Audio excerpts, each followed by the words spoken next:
Hey, everybody, and welcome to another episode of Pete Carroll Was Right, the confusingly named Alabama football live show.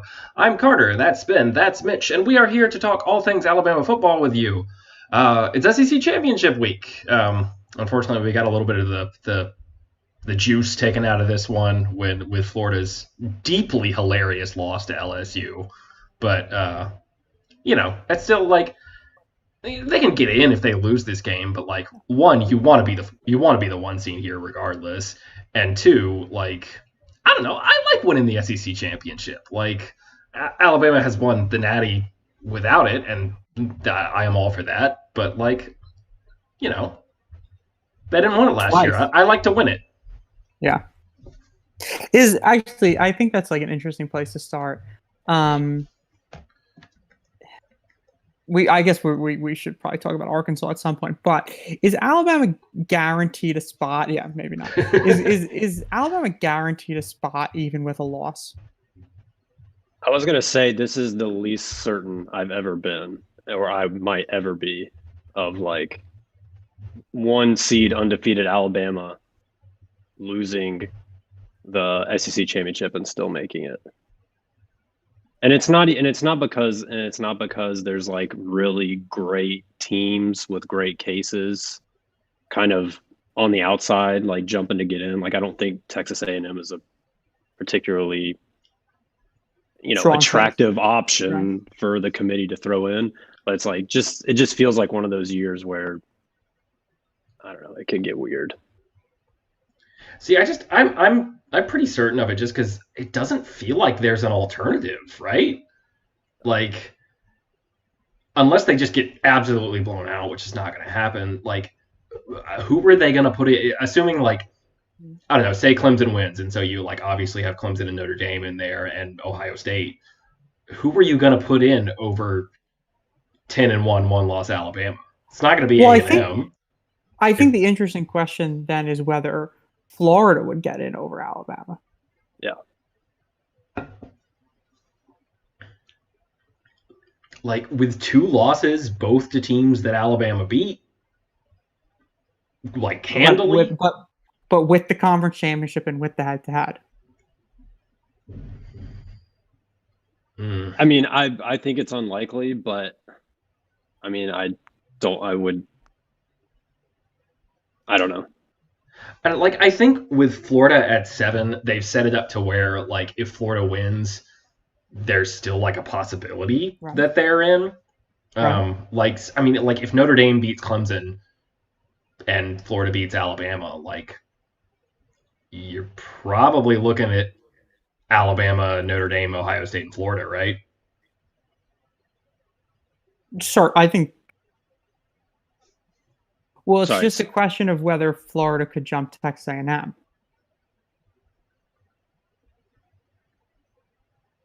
Yeah. See, I just think I don't know. Like when you add the A&M factor in there, especially because to put Florida in over Alabama in this case, you have to jump them over A&M. Right. And one less loss, and they have the head-to-head. Yeah. So, for what it's worth, and to kind of quantify this, if Alabama loses, playoff predictor has Alabama still at 80% to make it. But it does have Florida at 35% and Texas A&M at 32%. And there's never been a 2-loss team in the playoff. Nope. But I think I mentioned this on Twitter in response to the comments that Mullen made about like, if we win, we're going to be in. That Auburn in 2017 went into the SEC championship with 2 losses, but ranked number 2 in the country. So at least that's evidence that the committee is willing to put a 2-loss team in. Now, in that case, Auburn's 2 losses weren't quite what Florida's 2 losses are, and obviously, like the situation is completely different. But like Auburn definitely would have made it if they had won that game, and they would have been in as a 2-loss team. So at least, go ahead, Mitch. Sorry. Well, I was gonna say Florida was like 6th in last week's CFP, so they only dropped one spot after a loss to like a not good team. Yeah. Which, I mean, I think kind of suggests that the committee likes them Yeah. maybe more than the 2 losses would suggest. And to be fair, and this, I guess you can sort of transition into the matchup. It's sort of a segue to the matchup, but like Florida was not like, I don't know if that game affects how you view this matchup. I think you're probably reading too, because like one, I mean, like you could see this if you watched the game, but it was sort of a fluky thing, and literally the post game win expectancy for SP Plus was 0.6%, which is wild. It was fluky on 2 levels, right? It was fluky just on the general level that like Florida's way better than LSU, and LSU has no business competing with Florida. But it was also fluky in the sense that based on even just how the teams played on the field on that day, which like Carter's like the point you're making with respect to the win expectancy, that obviously, it was just it's just a total fluke.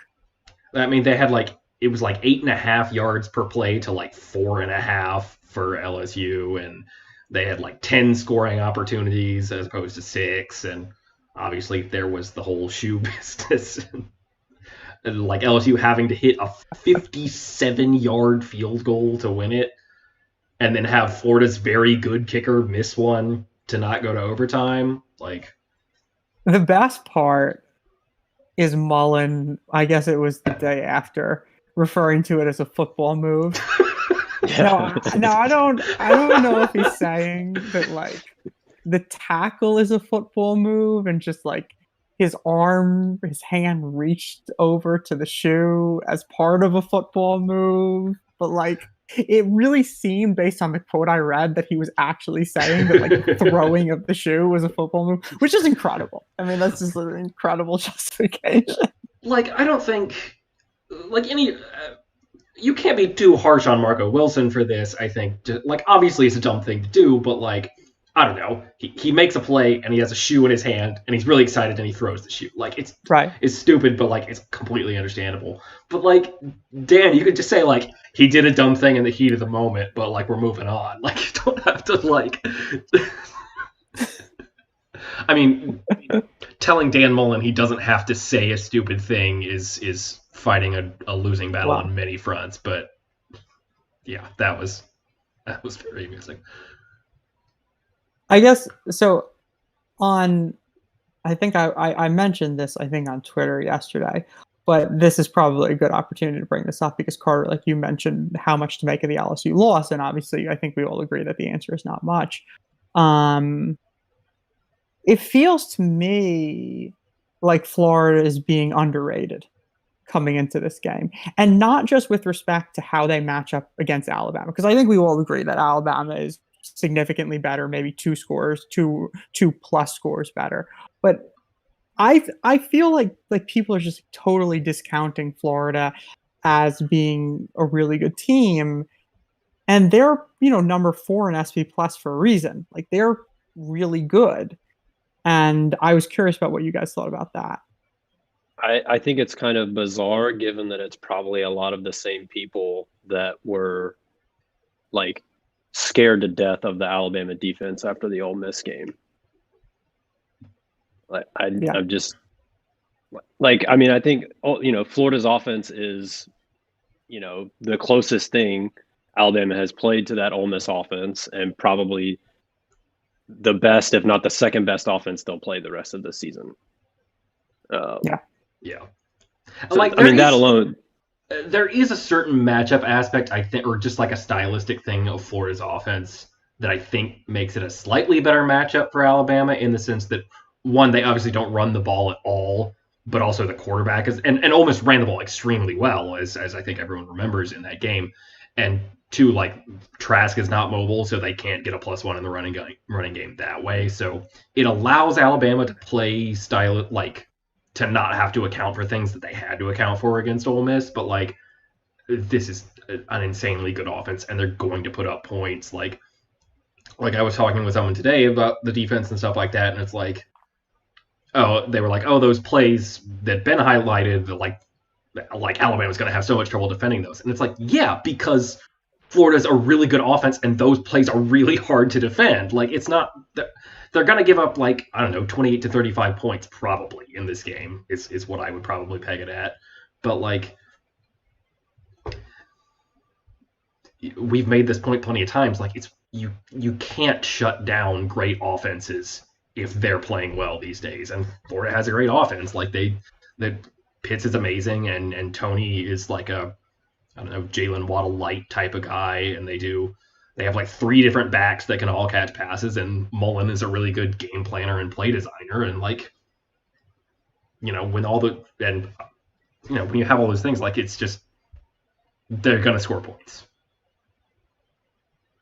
There seems to be like, because Carter, like, I know the conversation you're referencing, and there's like this idea that Alabama is uniquely bad at defending running backs in the passing game. And there's just no way that that's true, right? I mean, I don't actually know what the numbers say about like how Alabama is defending running backs in the passing game as opposed to how the other like 127 FBS teams or whatever it is are. But maybe Mitch has an answer for us there. Well, keep going. I'll try and get you an answer. Okay. But like, this just to me feels like a situation where people saw the running backs catch like a few passes against Alabama. It's like, Alabama can't defend the running backs. And then suddenly that becomes like a narrative. And in reality, it's just, well, the running backs catch some passes against Alabama. And like, maybe they're not great at defending the running backs, but they're not terrible. And I could be proven completely wrong in about like 5 seconds based on the data that Mitch has identified.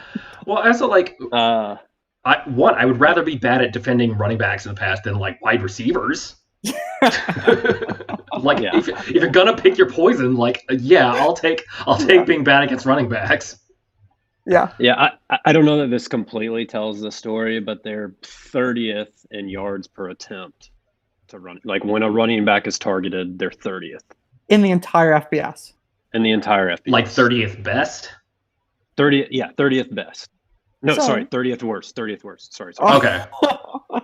So, like, they're bad against running backs. Fine. So they're bad against running backs. Okay. All right. But, like, I still get mad when people bring up the touchdown that Georgia had to Cook when he was on Christian Harris. Like, Christian Harris had that covered, man. Like, this was not like a scheme deficit. This was not like a talent deficit. Christian had him covered, and he just like completely misjudged the ball and jumped for it like 4 yards too short. So I don't like, there was not something missing about that. He made a bad decision. Well, I think based on the stats that Mitch just gave us, and okay, like, Alabama doesn't defend the backs well, and I guess I'll like cede that point, but it is true, right, that Florida does, at least in that Georgia game, Florida really found a way to involve their running backs in the passing game. It was the all-wheel route offense or checking the ball down. Yeah, like, they hit like, just in the first half alone, they hit like 4 of them. And it's tough to defend.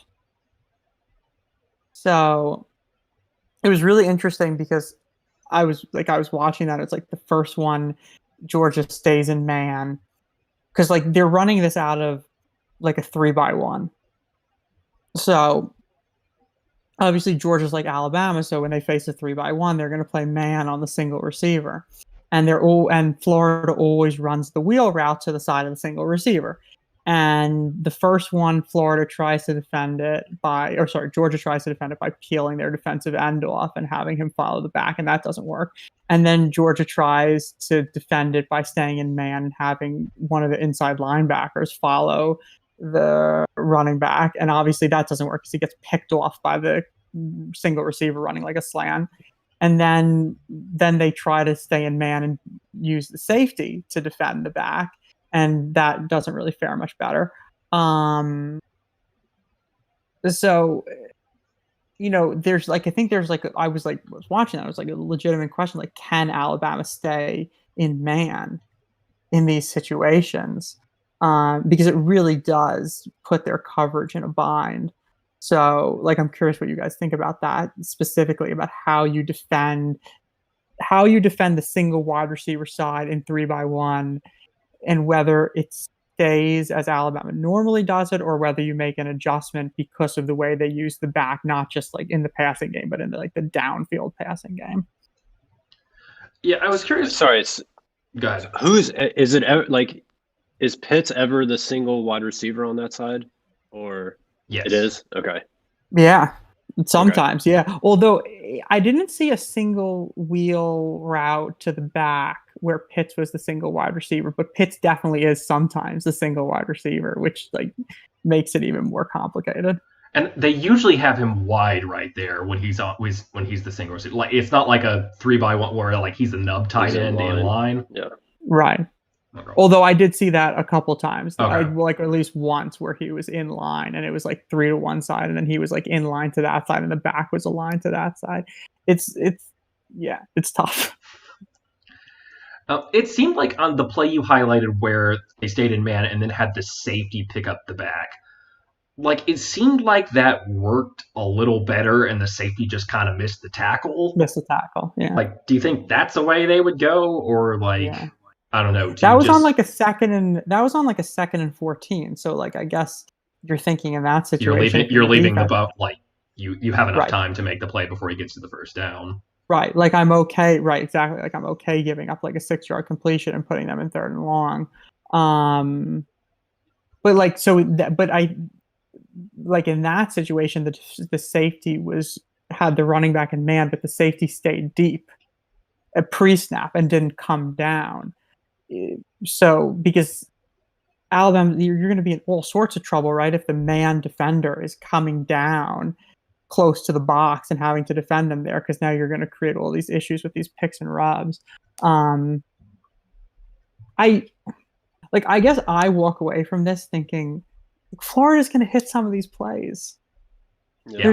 They're just going to do it. The answer is that there is not a good answer, especially when you consider that Alabama has generally been better in man than zone this year. So, right. I would like to amend real quick something on running backs. I didn't realize I could also filter on QBR and not just yards per attempt. Alabama is 56th worst when you look at it in QBR, which suggests that a lot of the yards that the running backs are getting on those plays are not plus EPA yards. Okay. So it's giving up a chunk on 3rd and long. Yeah, giving up 5 yards on 3rd and 7 or something. A fair amount of those. I mean, they're behind or better than teams like Georgia, Clemson. I see Florida in here, but they're not great. So I don't know. I don't know if it's a huge, big deal that Alabama can't cover running backs. Definitely close to the middle of the pack. Yeah. Yep. And I also wonder if there's an effect there where just you're going to tend to show worse in that stat if you have really good corners, because then you're kind of forcing the team to throw to backs and tight ends, forcing the offense to throw to backs and tight ends. They are the most. Their opponents have targeted running backs the most against them. Really? Only teams that have played more games. So Alabama's played 10 games? Yeah. Yep. They're 3rd, I think, and the 2 teams ahead of them have played 11 games. So this is in the entire FBS. So nobody per game, I think, has targeted running backs, has had running backs targeted more against them than Alabama. I mean, which makes sense. Think about the number of times in games this year where you've just sort of forgotten about Pat Surtain. He just. Right. So that's one wide receiver that just erases the side of the field. Yeah. Right. So you have one wide receiver that's never being targeted. Which is also why, I'm curious what we think about, Ben, you asked this on Twitter, when they do the trip sets, or Florida does the bunches, and Alabama normally plays man on the number 2 and banjo on the 1 and 3. Right. Do we think that they switch that up so that they get Pat on Pitts when he's the number 2? Yeah. because it's not normally Nick Styles do something like that. Like they don't generally follow receivers. They don't generally make a change like that just based very specifically on a matchup. I can't even remember the last time that Alabama had a corner follow a receiver. Like I really can't. Because whenever we talk about something like this, I always think about in 2015 before the LSU game, we had a whole discussion about like maybe they ought to like switch things up and one gap a little more in this game so they can get upfield and stop Fournette from getting ahead of steam and just switch up the game plan and that'll really stop LSU. And they just fucking two-gapped it the entire game and hold it like 30 yards. Yeah. And we were like, well, this is why Nick is the coach and we're not. That's right. It's just like that's their strategy. It's just they just play their game. 2015, I remember in the Georgia game, they ended up having Cyrus follow Malcolm Mitchell. I don't know if that was I don't think it's what they were doing originally, but Nick said they switched to that after the first couple drives. But I have a hard time remembering any other occasion where they had a corner follow a wide receiver. But it's an interesting about the bunch sets because it's really pretty simple, right? Like you just basically, if Pitts is at the top of the bunch, you just flip Malachi Moore and the corner that is on that side. It's not even like a whole scale schematic change. You're just literally flipping roles in one particular setup. Right. Now, obviously, if they if Florida ran it out of that, the run defensive assignments would be different. And, you might be, not too different because they're already so far out of the formation. Yeah. Or away from the ball. And Pat has practiced at star, so they don't. There was one time where they seemed to really want him to be the star, so I'm sure they wouldn't be too uncomfortable having him handle those run responsibilities. But it's also, I don't know, it seems like the sort of thing where, because they don't normally come into a game making an adjustment like that, right? They tend to just come in and play straight up the way they tend to play. And if Nick's going to do something like that, they switch to it after the regular thing has been proven not to work. So if they come out and play regular and Malachi is on Pitts in those sets and he just gets he just clearly isn't big enough, isn't strong enough to handle a guy that size. I could see them making that adjustment, but I wouldn't be surprised if they just come out and have them playing like usual to begin with. Yeah, I feel like the 2015 LSU example is so good because I just feel like any time that we're thinking about, is Alabama going to make some, there's all these subtle adjustments that they make for the opponents that we don't even realize and that we don't even pick up on and that go totally unnoticed by anybody except people in the program. But all these major adjustments, opponent-based adjustments, they never end up happening.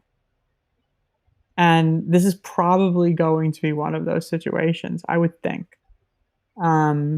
Mitch, what do you think about any specific Florida-based adjustments? I would lean towards doing something kind of like Carter's suggesting, where if you're going to kind of disrupt or change the norms for some guys, at least change it in a way that they're already kind of comfortable with. Yeah. And not only do I think that might be the better way to go, I also think that would be the way they would go. I don't know that I do anything extra to try and prevent, I don't know that, Alabama's probably, I should have looked this up already. I'm sure Alabama's one of the best teams against wide receivers in the country. So I don't know that I change the formula and in a way that makes me a little more susceptible to, giving up plays against wide receivers to try and make it a little bit tougher for the running back.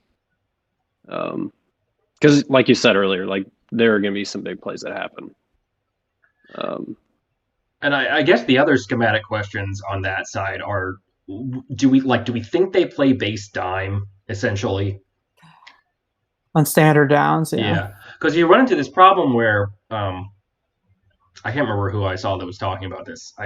It may have been you, Ben, but I can't. Like, you run into this problem if you're treating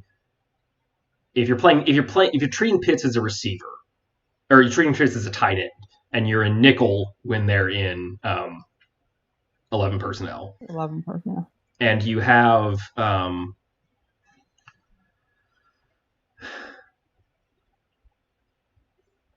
shoot, what am I thinking of here? They tend to do these like 3-by-1 sets where you have Pitts as the single receiver, and then Tony as the number 3 on the trip side. And if you're playing nickel and you're playing man in that situation, then alignment dictates that you have a corner on Pitts, but then you end up with a linebacker or a safety on Tony as the number 3. And that is how they have burned people all year. I think this was Richard Johnson on Split Zone Duo maybe that was talking about this. It wasn't me. So that's the problem. It's not so much Pitts, it's you run into nickel and they force you to put someone on Tony who cannot cover Tony. And that's how they generate a lot of big like underneath plays for him especially. So I wouldn't be, and this is the sort of thing that I think Nick has done a fair amount, is like adjust the amount of like dime nickel they play based on personnel. So it wouldn't surprise me to see them come out and essentially treat Pitts as a receiver, so that anytime they're in 11 with him out there, that it's essentially treated as a dime situation. Yeah. Just dare him to run. Like, well, I mean, does it, like, it's nothing but an advantage to be in dime if we know they're not going to run, right? Like, is there any? Yeah. So no. I mean, I don't even think you have to like dare them to run. Like, Nick's never going to be the type to like sit back in too high and just be like, sure, run it if you want. But they've definitely had times where it's like they played more dime or played like a lighter nickel and then had trouble stopping the run, and then switch back to like a heavier front or playing more nickel. But like, this is the sort of situation where I think you can just play a lot of dime, and it's probably just not even going to hurt you that much because they're not going to bother to run the ball to begin with. Yeah, so Mitch, like your question is, if they're not going to run the ball, are you losing anything? Right, by being in dime instead of nickel. Yeah. Yeah, I guess this is again strictly for standard downs. Your 2 inside linebackers are 2 of your better players. You know, so generally, like, I think. Do we know that Harris is okay? Well, that's certainly part of it, right? Like, you know, I don't know what you guys think about this, but in these situations when Nick says like guys are questionable, like with respect to Evan Neal and with respect to Christian Harris, in a game of this magnitude, it seems like the guy usually plays. Yeah, they usually end up playing. Right. I think if you I think you can kind of avoid the problem entirely, because they've done a fair amount this year where in dime they essentially have like a 1-4 look, and maybe you're not going to do that on standard downs, but like, that's my problem. It's like standard, because obviously I agree that like on passing downs you're going to put both of them in, because one of them could just rush the passer. Yeah. Right. You could put like your front could be like on passing downs. It's like Christopher Allen, Will Anderson, Barmore, probably. Christian Harris, and Barmore, right? Yeah. Exactly. And then like, you know, but on standard downs you can't really do that. I mean, do you go with a like? You could play a 3. You could play like a 3-2. Yeah, I think you maybe do something where you have like Allen or Anderson, Barmore, and a Boygby. Particularly if you have Allen out there, like, you're not losing a whole lot in run defense. I agree. And then if you have 2 true defensive linemen and the 2 inside linebackers, like, I think that gives you enough if you're pretty sure they're not running anyway. Like if you're in second and 4 or something like that, then fine. Like put more defensive linemen out there. But I think you can in true standard downs, like not even like run heavy downs, but first and 10, second and 6, second and 7, where the general run pass balance would be more or less normal. Like for Florida, it's going to be way toward the pass. So like, I agree that you don't want to have you're not taking Christian Harris out to play Byron Young. Like you're getting your best personnel on the field. Now, obviously, if Jalen Moody is the guy as well as he played last week, then you forget about it. He was good. He was, yeah. I was really impressed. Really good. Yeah, me too. He stepped in. I mean, obviously not the most challenging offense, but he played well. Yeah, Georgia did a little bit of like that sort of 3-2-6 nickel defense. So I think I think that's something that you could see. I would do it. I would, even if it's a 3-2-6, or even if you're going to take like Christian Harris off the field, and just play like a normal 4-1-6 dime. Florida's offensive line is just not that good, especially against the run. They're just not that good, and Florida played a lot of 2 deep safety looks and really kind of like dominated in the trenches for like large portions of that game against the run, and didn't really matter because Florida had so much success throwing the ball. But it seems to me that, just to go back to what Mitch said, like if the more Florida's running the ball, the better this is going to be for Alabama. Yeah. Well, and like not only is the offensive line pad, but like Trask is a statue. Yeah. Like so like I want as many plays as possible where I have like Barmore and Allen and Anderson all on the field at the same time, because I think you can get a lot of like you can mess them up a lot if you have all 3 of your best pass rushers on the field. Yeah. Like Mullen teams in the past have not been this pass heavy, right? No, not nearly. But it's largely because he's had quarterbacks that were not statues, like you said. Right, he could run the quarterback. Yeah. Like Dak, how many times he ran Dak? Yeah. And so, yeah. But he definitely is like he adjusts. He's not a guy who's married to like, because they obviously ran more with Dak, but like they threw a ton when they had Dak at his best, because he was Dak. He was a really good quarterback. So, but yeah, no, they've never been this pass heavy in the past.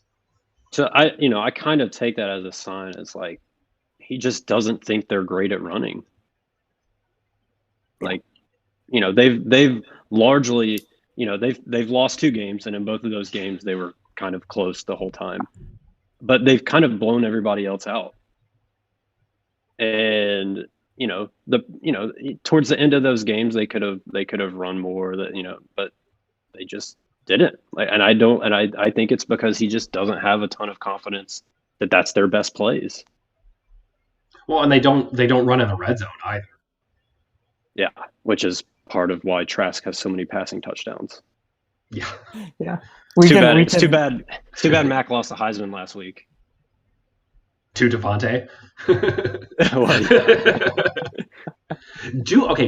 If Alabama wins this game decisively, and Devontae has like 100+ yards and multiple touchdowns, do we think Devontae? Because there seems to, like, I don't know what actual Heisman voters are doing, but like all of the like ESPN, Athletic, whoever, like Heisman straw polls, like he's on top of most of them now.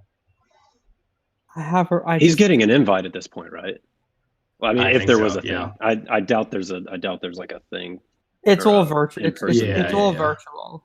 But I'm sure they're going to. Yeah, they'll do the finalists like they normally do, I'm sure. How do they even decide how many finalists? Because I know like some years it's just like 3, and some years it's been like as many as 6. Do you have to get like a certain vote share to be a finalist? Yeah, it's something about a vote threshold. I don't know what it is. Okay. What's the case for? Okay, the case for Devon. I understand that the case for Devontae is that he is the best wide receiver in the country, and he's better. He's better at his position than anybody else is at their position. Like like objectively, I understand the case. But what's the case for Devontae? Why is the case for Devontae better than it was for other wide receivers in previous years? The funny thing is that I think it's not. Yeah, It's not a better case than it was for Amari in 2014. I think it's just, honestly, I think it's a case where like he seems to be the best or like the most, I don't know, I guess the best player on his own offense, which is Alabama, which is the number one team in the country. And for the purposes of the exercise, we assume they beat Florida decisively. So he's like the best player on the best team, and his top two competitors are his own quarterback, and for whatever reason, we've like I don't know what makes this different from other situations where a great quarterback had a great skill player, then like the quarterback gets all the attention and the skill player doesn't. Maybe I guess that's what I'm confused. Yeah, no. Like why? Because I think you're right that like these like straw polls are showing Devontae at the top, but in terms of thinking about what the actual voters are going to do, I think it's important to consider like where does Devontae differentiate himself from previous wide receivers who have been considered Heisman candidates, and I just I don't see it. Oh, I totally agree. Yeah, but I think he's filling a void that other wide receivers haven't really had. Where like, okay, so coming into the season, it was like Lawrence is the favorite, Fields is like kind of right there, but also they weren't sure that Fields was even going to play this year. Lawrence hasn't been great. He's also had to sit. We've only seen Fields play 5 times so far this year. So it's like, there's just been this like usually there's like these definitive guys that are kind of already in the lead. And so the guys that are sort of in the lead, Trask and Mac, are just like, they're okay guys, but they weren't guys that have been getting the hype all year. And, I don't know how much of it is like people's priors on Mac are still that like he's benefiting from a great system or the amount of passing touchdowns. Right. And like it's always about narrative, right? Like it's never logic with these things. It's just and like I guess Devontae has the name recognition from 2nd and 26. He was their best wide receiver statistically last year. And then he's particularly the way he's like exploded since Waddle went down. Like I think that's driving it because nobody was talking about him as a Heisman candidate before Waddle went down.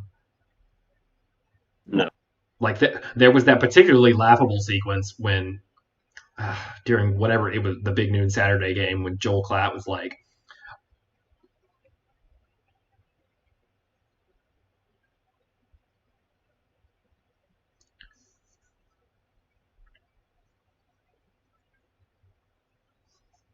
what the 2014 Heisman was.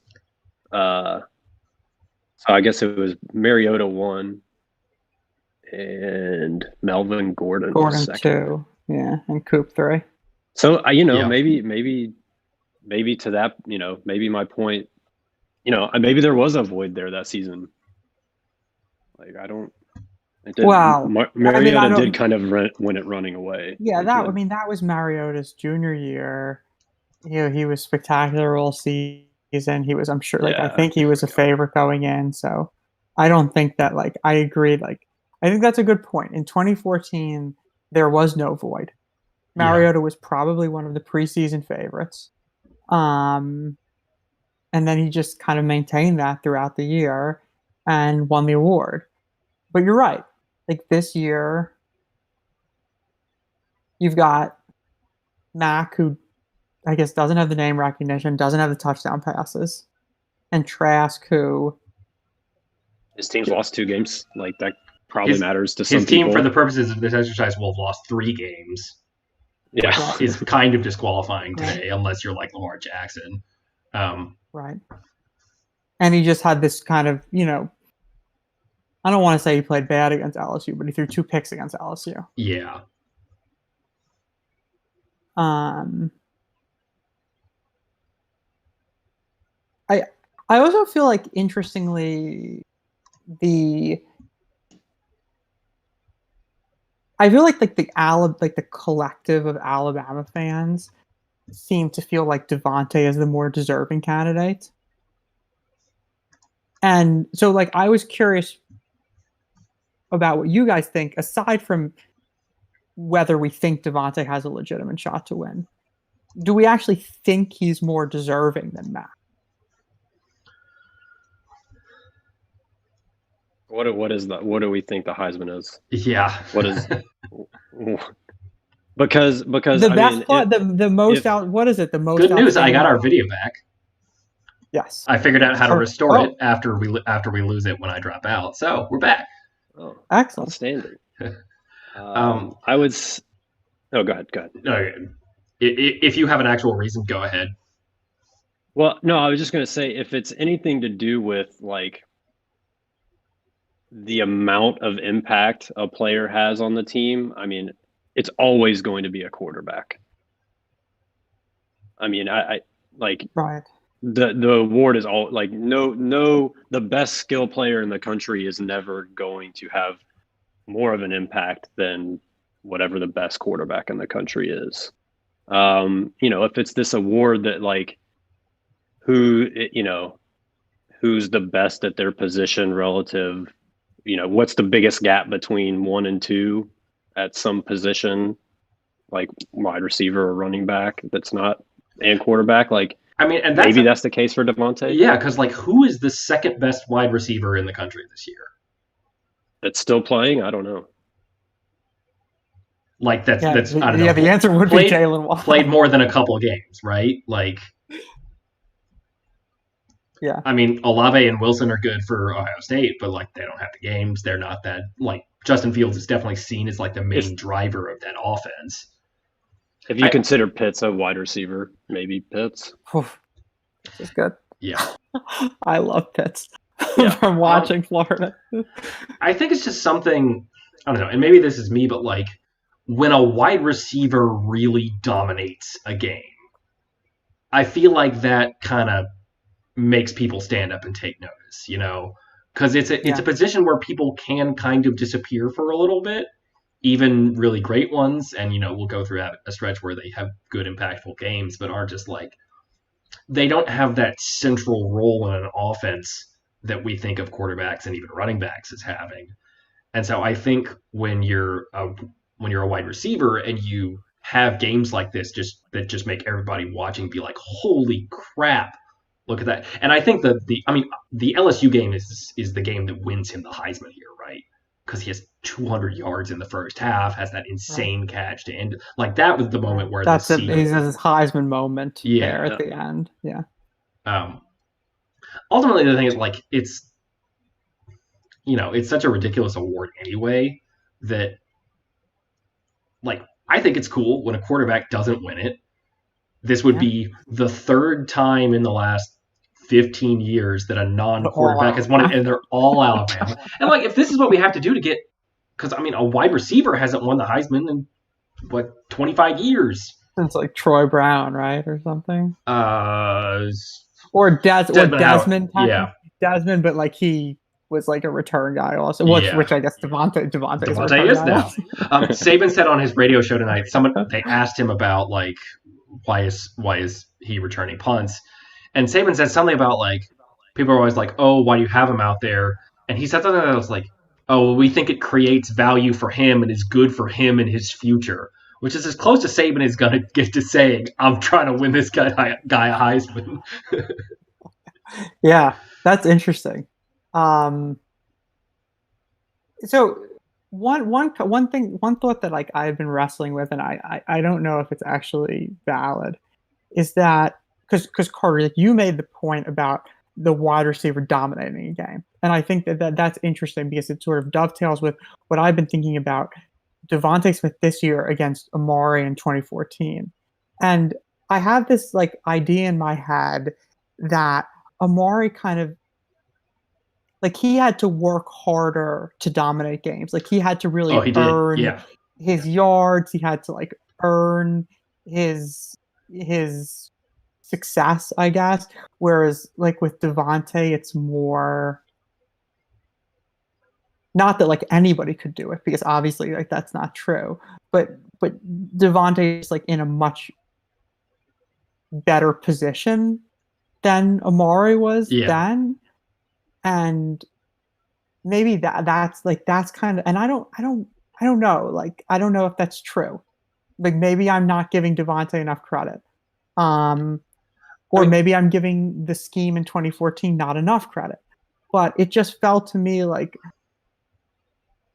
Amari, like he was the focus of the offense that year, and everything was run through him, and the opposing defense was always focused on him, and he had to like really fight to dominate these games. Whereas with Devontae, it's just this offense is just so good that it almost comes so easy. Yeah, I like if you were going to say I could pick an Alabama's wide receiver season to give the Heisman to out of this run, it would be Amari because like right. I think he made like it's a very good point about like it was. He did have to work harder because like the whole offense was run through him. Like every play was designed for him. He had a worse quarterback. He had a worse supporting cast, worse everything essentially. And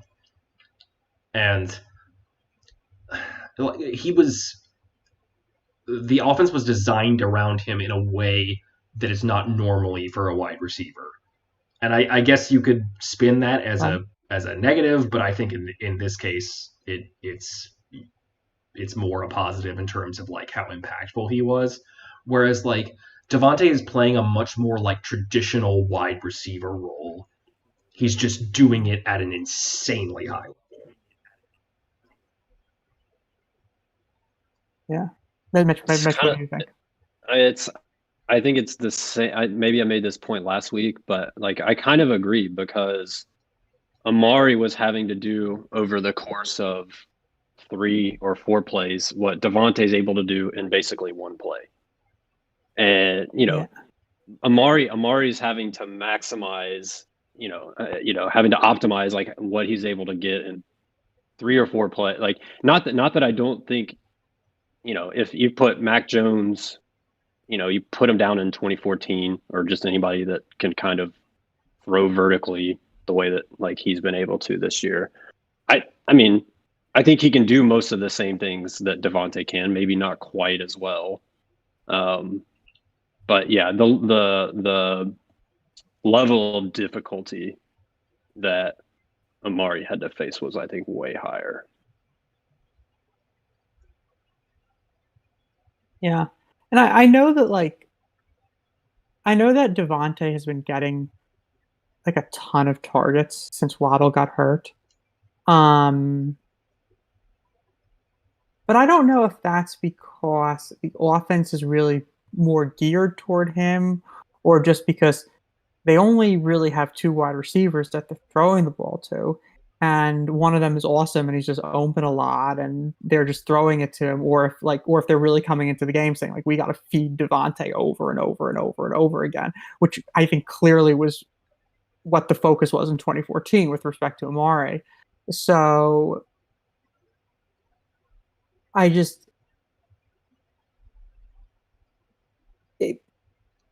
feel like I'm not giving Devontae enough credit, but it's just not as impressive to me as what Amari did in 2014. And because of that, I just have a hard time supporting his Heisman candidacy over Mac Jones's Heisman candidacy, just to bring it back full circle to like the initial starting point here, which is like Mac Jones or Devontae.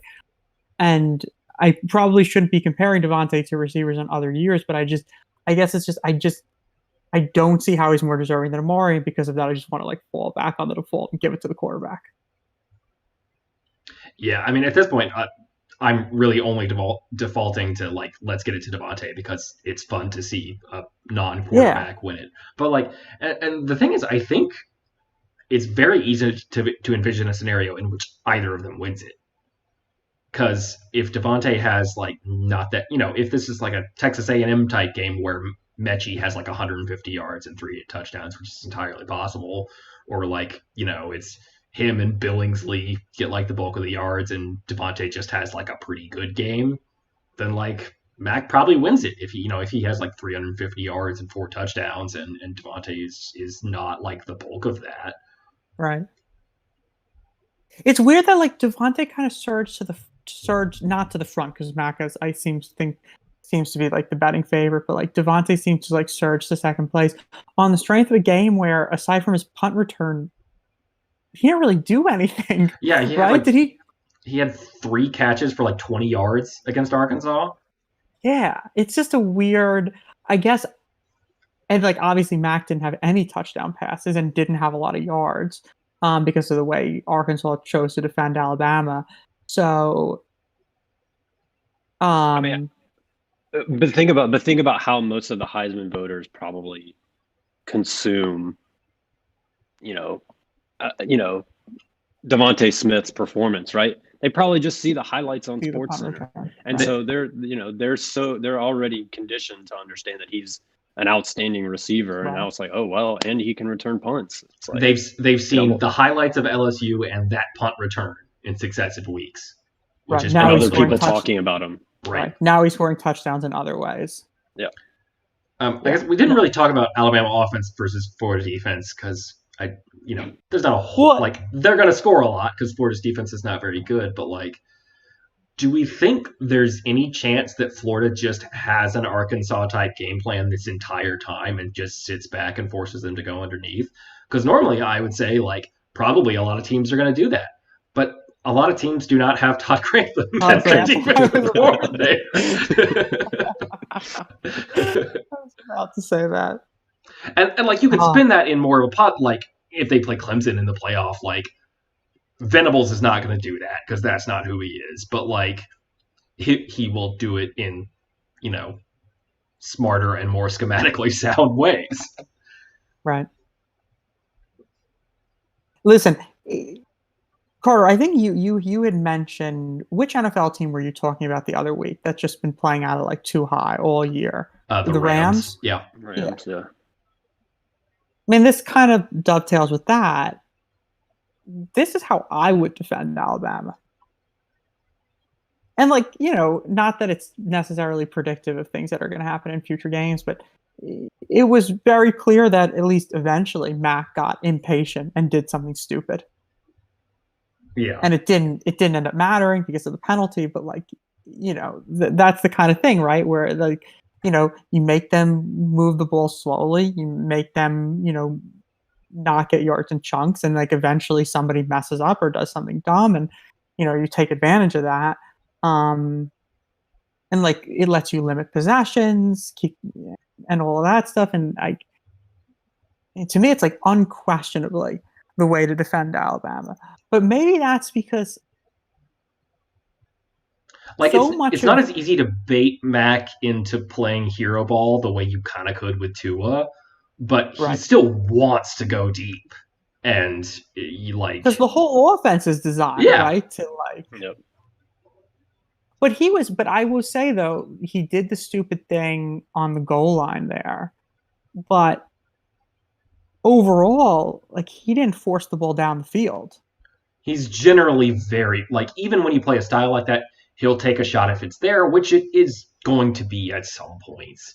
Right. But he's generally very patient. He was just flipping the ball to Miller Forrestall on like every other play. Yeah. 7 yards, 8 yards. I think it was Hunter Johnson said something like, I don't think this many white people, we've thrown this many passes to white guys in like 30 years. Yes, Slay got in on the action too. Yeah. Yeah.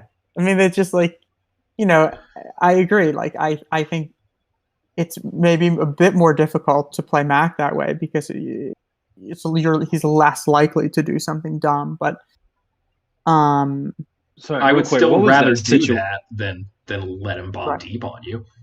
What was that situation he threw the pick in? Well, I think it was a goal to go. Yeah. Was it third down?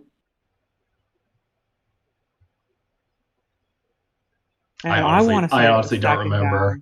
down. I'm trying to look it up. I was trying to look at. Do you remember where in the game it was? Like it was somewhere in the second half. They ended up scoring. They did end up. They ended up scoring a touchdown on that drive. Okay. I want to say it was second down. It was second down. Okay. Was it? What? No, it was. It was third down. So it was third down. I will say I don't mind as much him trying to make a play on third down like that, and I feel like that probably plays into it a little bit too. Yeah. Where it's like, it's either I make a play here or we're kicking a field goal, and right.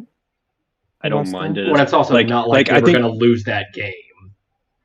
Well, that too, yeah.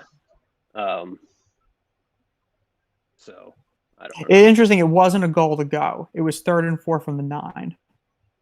Oh, true. Yeah. That's so wrong about everything. Yeah. A little bit more understandable on third down. I think a big reason why I don't think you can defend Alabama in just like the normal way is because I don't think that you can get pressure on Mac. And I think like when you do get pressure on Mac, you're going to have to bring extra guys to get pressure on Mac, and then he's really going to kill you. Yeah. Because you just... Well, and Mullen already said something about like, oh, we can't just let him sit back in the pocket and take us apart. And I was like, okay. Well, if they're going to blitz if you want, buddy. Well, so then I guess that answers it, right? Like, I mean, then if he feels like he just can't let Mac sit back in the pocket, then we're certainly not going to see them drop 8 guys consistently. You drop 8 guys in the coverage consistently like Arkansas was doing. So, I mean, then sure, then they're just going to defend him normally. And I would say that is going to create a lot of opportunities for big plays. And it's like, you can do that if you're playing a team that likes to go deep, but like the offensive line is not that great and they don't have receivers who can get open easily, so they're not as often in max protect as Alabama is. But like, we talked like Alabama will just sit back there with 7 guys in protection and 3 guys in the pattern, and the receivers are so good that one of them is going to get open and Mac's going to have time to throw it, and you just. It doesn't it doesn't work in the way that like, oh, this guy wants to go downfield, we got to get pressure on him. Like it doesn't work in the same way against them as it does against a lot of teams that play like that. Right.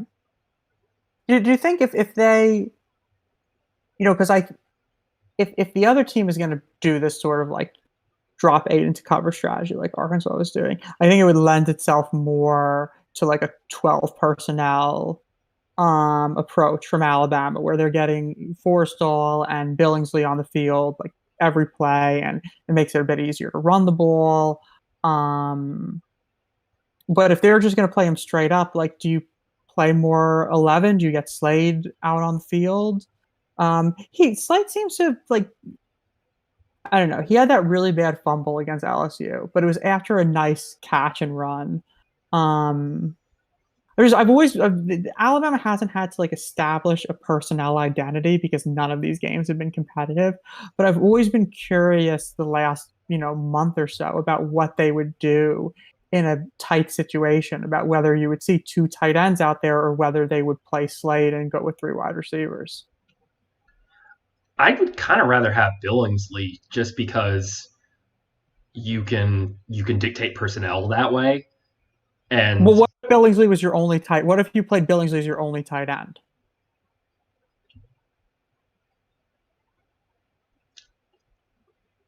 I'd be surprised if they're in a lot of. I mean, I guess they'll do it some, but I think they're 11 with just Billingsley. Yeah, like I don't know. They like Miller a lot, for better or for worse, and not that I'm necessarily saying it's for worse, but like. He's out there a lot. Like if you're gonna, like if you know that Miller's gonna be one of them, I would rather play 12 just to dictate personnel, because then you can functionally play like you're an 11 with him anyway, because he's athletic enough and you can have him out wide left, and I mean you can even do it with Forrestall some too. but like, yeah, I think like Slade's fine and he'll play, and I'm sure, especially if they're dropping back a lot, that he'll have a fair amount of catches. Like, it's not like he's a bad player.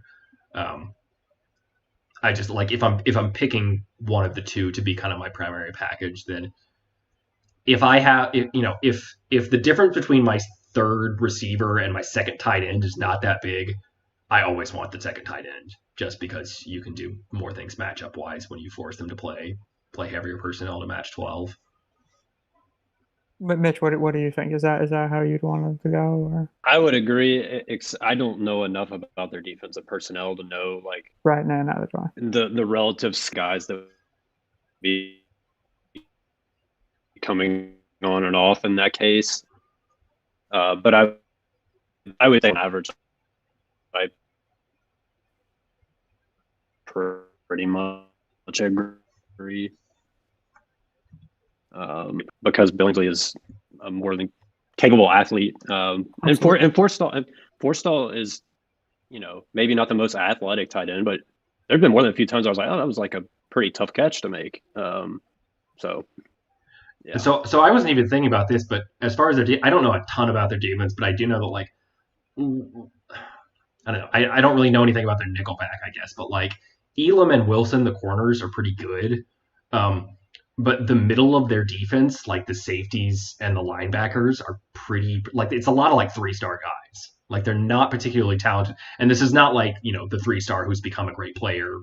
Like they're not that good. Like you can tell that they're 3-stars compared to like top tier SEC personnel.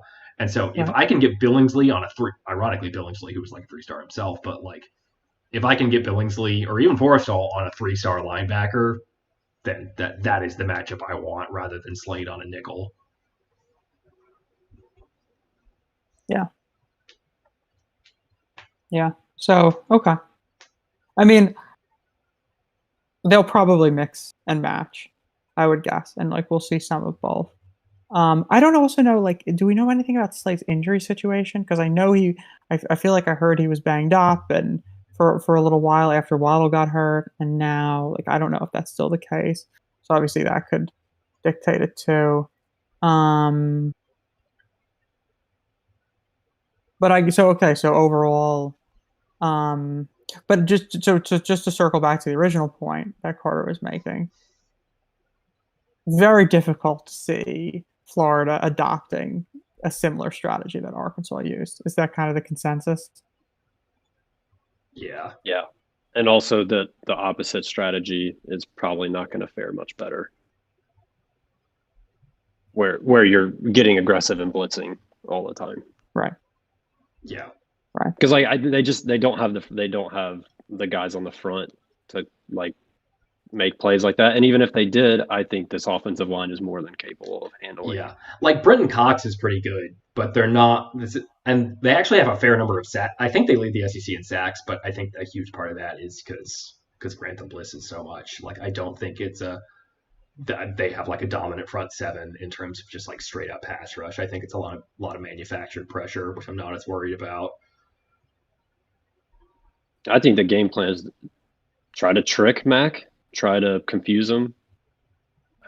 I don't know how you best do that, but yeah, it'll be. I mean, look, if Mullen is, unless Mullen's like trying to throw stuff out there that he's not actually going to do. If he says like we can't let Max sit back in the pocket, well, I don't think they're going to be able to get pressure with just 4 guys. Maybe that'll be their initial plan. Like, okay, we're just going to come out and we're going to get, we're going to count on our pass rushers to get pressure. Assuming that doesn't work, then he's he get impatient, goes with 5-man rushes, even 6-man rushes, and then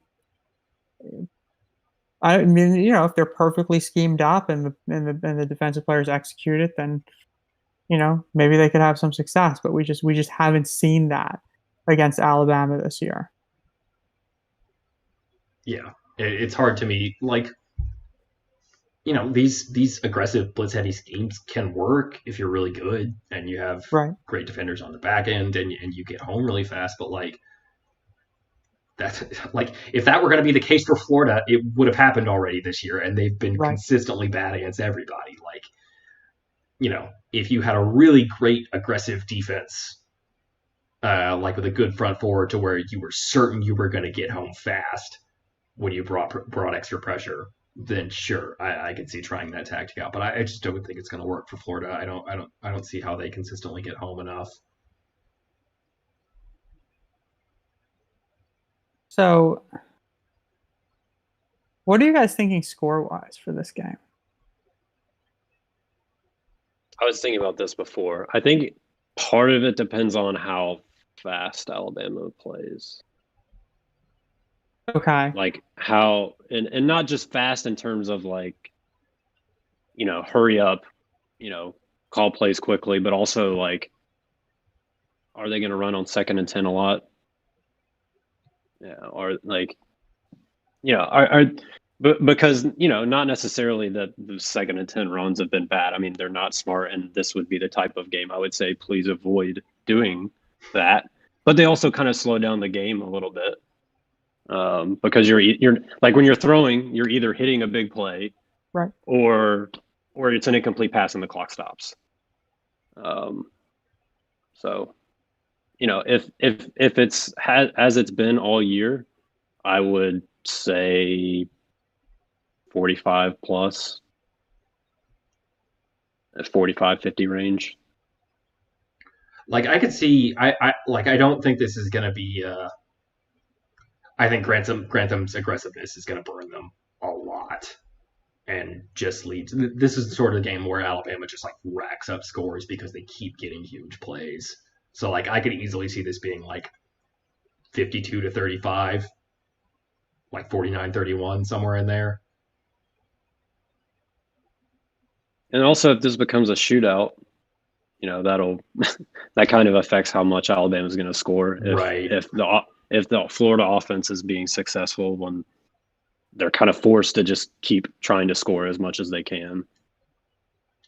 Like if the Alabama offense, like,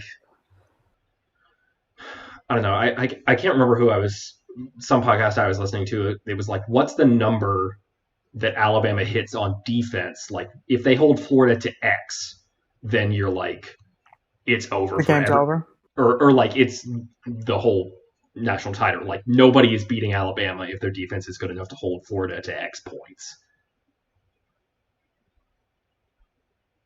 Hold them under like under 30, right? I was gonna say under like 25, 24. Yeah, like if they hold Florida to 24, like, and in that case the game is probably a little lower scoring because they don't have their foot on the gas in the second half as much. Yeah.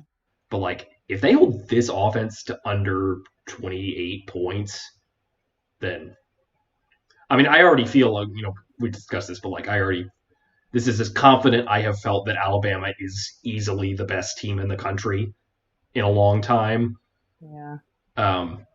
But if we were having that conversation about this team relative to the 2018 team. Yeah, and I don't know.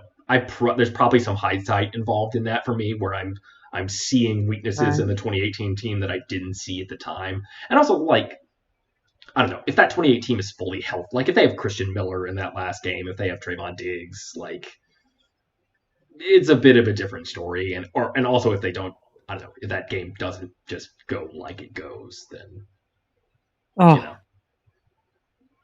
That game is so frustrating to me. You know why it's so frustrating? In part because if I'm not mistaken,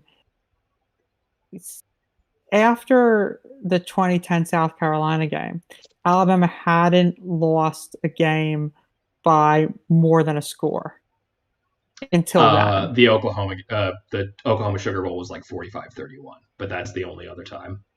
Right.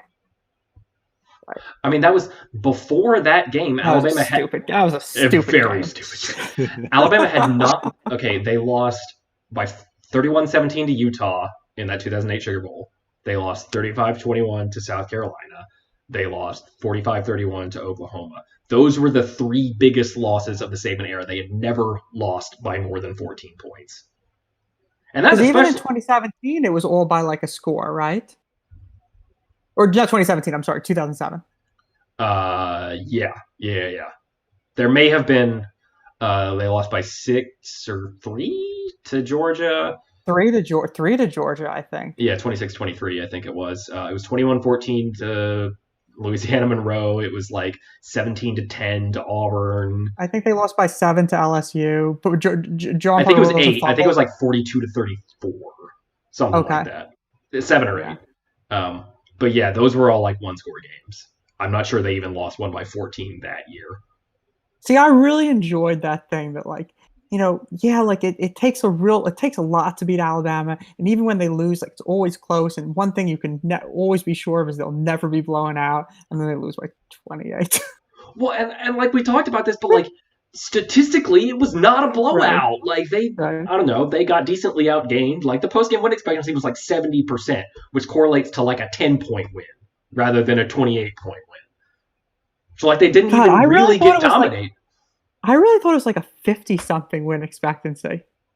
No, it wasn't that low. It wasn't that close. But it was not.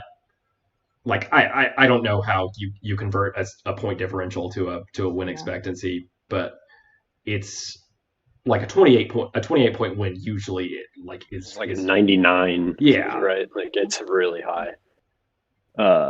I think what bothers me about that game, if we're just airing grievances, clearly we are, is Lawrence is kind of. I mean, Lawrence is good. Lawrence does really well against bad teams. But like I feel like he's been coasting off of that game for a long time. Like he's really good. He's an incredible prospect. Like I'm not taking anything. Like there's a certain sect of Alabama fans that always like anytime a player from another team gets like hyped as good, they always have to find some way to say that they're not actually good. Lawrence is really good, but he has never been as good as he was in that game. Yeah, there's this image. He was just on a fucking heater. Yeah. There's this view of him as like a transcendent college player, and I think that's largely based on what he did in that game. Whereas in reality, like if you look at his entire body of work, it doesn't really track to that. Like it tracks more to like really, really awesome college player, but not like, not like a Joe Burrow or a Cam Newton or something. Yeah. Like even in the Ohio State game last year, right? Like he the most impactful plays he was making were his runs. Right. Like he averaged, 7, 8, I don't remember what it was exactly, but like, I mean, he was good, but like, that's not like, generational performance. And then obviously how he played against LSU, like he was kind of terrible. Well, like this year, like they've had injuries on the outside, and even then they just don't have like that guy at receiver with Justin Ross out. But like, so there was a tweet a while back, I think it might have been Bill Connolly, was like his numbers against man this year are like very meh. Yeah, that was the story last year, I think too. I think I remember looking at that before the LSU game because of how much man LSU played. So that Lawrence has been worse against man. Yeah. Is that like how much of that is his receivers? I mean, it shouldn't have been before this year, right? I mean, they didn't like. Yeah, right. I mean, last year he had like Higgins and Ross and. Yeah. Like they still have Amari Rodgers, but he's not that guy. And this Cornell Powell kid, who's like a fifth-year senior who's like just breaking out, has been pretty good. But they don't have these like, they don't have a Justin Ross, they don't have a Mike Williams. Like, it's not those dudes. Like, I feel very comfortable about the matchup of those guys with Pat and Job and even Malachi. Malachi, yeah. Anyway, I've that's something that's bothered me for a while. I think if he doesn't have long hair and he doesn't blow out Alabama in that game, I feel like we would have a more accurate perception of who he is as a player. Yeah. Well, it was so frustrating, and the reason the post game statistics were what they were in that game is like Alabama dominated particularly on defense on first and second down. They got them to third and long so many times. So many times. And they would just and like not even just some third and longs. Like they were like 3rd and 15.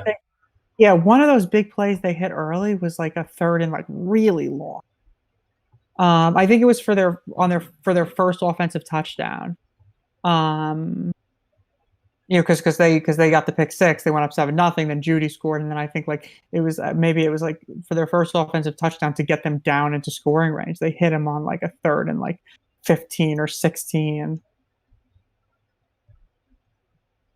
And then there was that one play when Savion Smith fell down. Right. Yeah. I don't remember if that was fell down and hurt himself on the same play. Right. Yeah. I think it was third down. I think it was too, and not just the third downs on the defensive side for Alabama. Like Alabama was kind of unlucky on 3rd and 4th downs on the offensive side too. They were dominant on standard downs. Josh Jacobs was getting whatever he wanted on standard downs.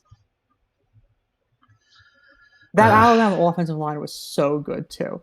Like, I mean, I know these players aren't as good as maybe like Leatherwood isn't, obviously it wasn't as good then as he became, but like that team had Leatherwood, they had Jedrick Wills, they still had Jonah Williams. That team, that offensive line is insane. I mean, Rosh Pierschbaker, who was like a 5th round draft pick, he was like easily the weak link on that offensive line. Was Bozeman still the center? Really? How did that team lose? How did they lose? They have first rounders everywhere. I'm still mad about Everybody it. I'm still mad about rounder. It. Every single guy is like a first rounder there. 4 first rounders at wide receiver, a 2nd rounder at tight end. Josh Jacobs was a 1st rounder. Damian Harris was a 2nd rounder. Najee Harris, the 3rd string running back, is going to be a 1st or 2nd rounder. The quarterback's a top 5 pick. You're going to have 3 tackles from that team who are going to probably be 1st rounders. Right. Bozeman is an excellent center. He's not like an NFL caliber starting. Is a starting guard in the NFL for the. Guard. Right. Yeah. Not just a starter, but he's like top in He's like top in, I can't remember if it was run block win rate or pass block win rate. He's like a top 10 at his position. That team just never should have lost. I don't know. I mean, maybe there is something to it. Like Saban talked about the offensive, the defense. I think it was more the defensive staff, but just like the assistant coaches, more focused on other things. I mean, who knows? It's a dumb game. Yeah. All right. So we got 5 minutes before Ben has to go. Playoff stuff, real quick. Okay. Who are we rooting for this weekend? We're rooting for Notre Dame? I'm so torn on that one because part of me, I don't know, just likes seeing Clemson lose and always likes to see the playoff field thinned out because, like, I don't really give a crap if the other teams in the playoff aren't good. Like, if Alabama wins a championship, Alabama wins a championship. No one's going to remember in 10 years, like, whether it was the great teams or not. But also, like, I think Alabama would win decisively against this Clemson team, and I would love to beat Dabo's ass. I would love it. So, I don't know. I'm really conflicted on that one. But the other aspect to that, too, not just about eliminating Clemson, but also about, like, what's the easiest first-round matchup. So, if assuming Ohio State and Alabama win, if Clemson wins, then it's Notre Dame probably. Most likely, right? Alabama, Notre Dame in the 1-4. If Notre Dame wins, then you're looking at, Texas A&M? Assuming A&M. Alabama wins, yeah. Or a Big 12 winner. I don't think you're looking at Cincinnati at this point. They're falling too far. No. So you're probably looking at either Texas A&M or the Big 12 where is Oklahoma ranked? Well, they're 10. Do you think they would make that jump? Like, I don't think they will, and I'm kind of glad because they've been really good. Like, very quietly, because everybody forgot about them. Like, their defense has been really good the last. Like, if Oklahoma, we're assuming also that A&M wins, but if Oklahoma and A&M win, I think you're looking at A&M. If Iowa State wins, then I think it's Iowa State. I'm not sure, but I would be less confident. Playoff predictor says that in the case that Alabama wins, Alabama wins and Clemson loses, the next most likely is Texas A&M and then Cincinnati. And then I feel USC, like that's very optimistic on Cincinnati's behalf. Playoff predictor is cooled off a little bit. I know they're high on USC, but the fact that USC they didn't move up, they barely moved up. So what happened this week is before this week, the model wasn't aware of the actual rankings. So it was treating USC like a Power 5 that had no losses, basically. That makes sense. A team with the once it figured out how far USC had to go, it kind of cooled off. Okay. So that makes sense. So if it like Cincinnati, no losses. Well, Cincinnati will jump. If Cincinnati beats Tulsa, they'll jump Florida, obviously. Does Georgia play this week? No. Okay. They were scheduled to play Mississippi State, somebody. Okay. I think it got canceled. So they'll probably jump them. Let's see. It's really, and if Oklahoma, but I don't know. Like if Oklahoma beats Iowa State, Oklahoma might jump Cincinnati. It's hard. I have a tough time seeing it at Cincinnati. Yeah. I tend to agree. Part of that is that Iowa State is not favored in that Oklahoma game. We like Oklahoma a bit more. Right. Okay. So it's kind of assuming that Cincinnati jumps Georgia because, Georgia's not playing. It jumps Florida because Florida would have lost. Iowa State loses. And then... So that leaves him second in line behind A&M. Yeah, that makes sense. Right. A&M's playing at Tennessee. Is it at? I don't know if it's at. I just know that if they lose to Tennessee, it's going to be so funny. That would be awesome if Jeremy got it done. Saves his job maybe in the process. Yeah. So do we just, I guess, like on the last point, just to sort of cycle back to Mitch's original question, what is the order in terms of those teams that are possible in that 4 spot? Like Notre Dame, Iowa State, Oklahoma, Cincinnati, what's like the preference? I mean, I would think it's Cincinnati if we're going for easiest, obviously. Right. A&M and then Notre Dame. Okay. Yeah, probably. Like, you're not afraid of any of those teams, but like Notre Dame is legitimately very good this year. They're not like a 2018 or 2012 Notre Dame. Like, you actually have to try to win that game. But right. We kind of know what we're getting from Mond. Book's been better this year, I think, than he has previously. Kind of a playmaker. I don't know.